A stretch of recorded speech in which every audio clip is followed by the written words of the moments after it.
My main purpose is to share my life, the story of the Holocaust, so something like this can never happen again.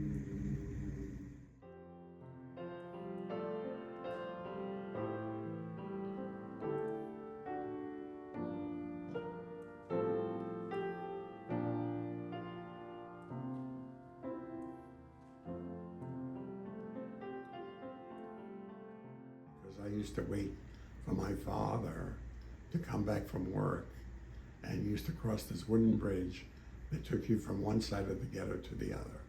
And I always used to meet him downstairs and say to him, Tata, what did you bring to eat today? And he always had something.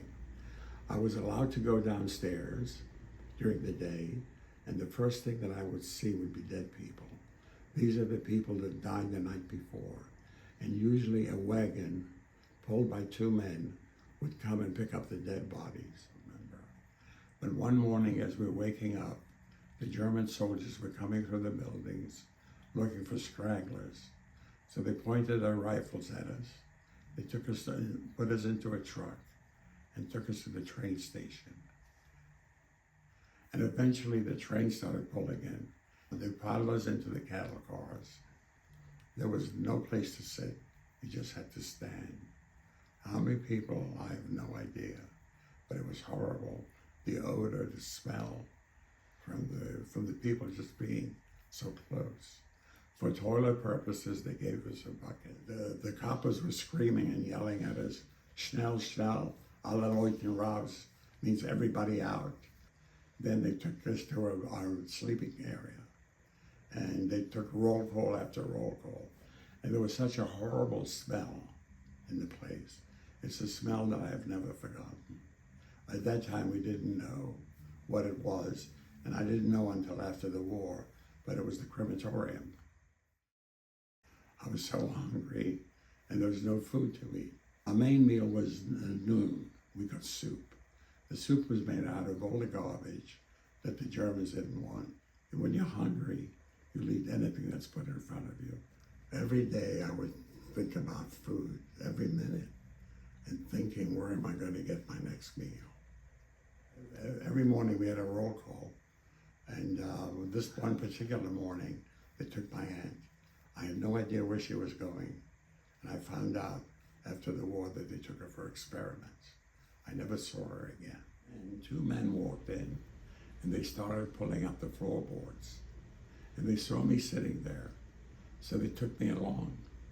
These men were digging up underneath the barracks for quite some time. They couldn't do it in their barracks because there were other men, but the children's barracks were empty.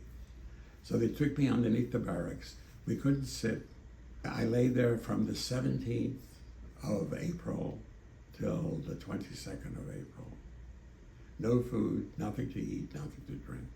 Well, we heard people yelling and screaming, we're free, we're free. We came out of hiding.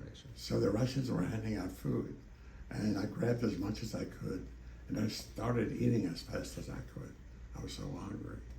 And I had these horrible pains in my stomach. That's all I remember. And my uncles came looking for me. They couldn't find me anywhere. They went through all the barracks, and they wanted to know what happened to Stephen, not them. So they started going through the piles of dead bodies. And I was found. I was barely alive. I was a skeleton. I'm the last survivor of not only my family, but also of all the people that I knew and did business with and associated with. As I look back, I'm one of the luckiest people alive. A lot of people to this day still don't believe the Holocaust existed.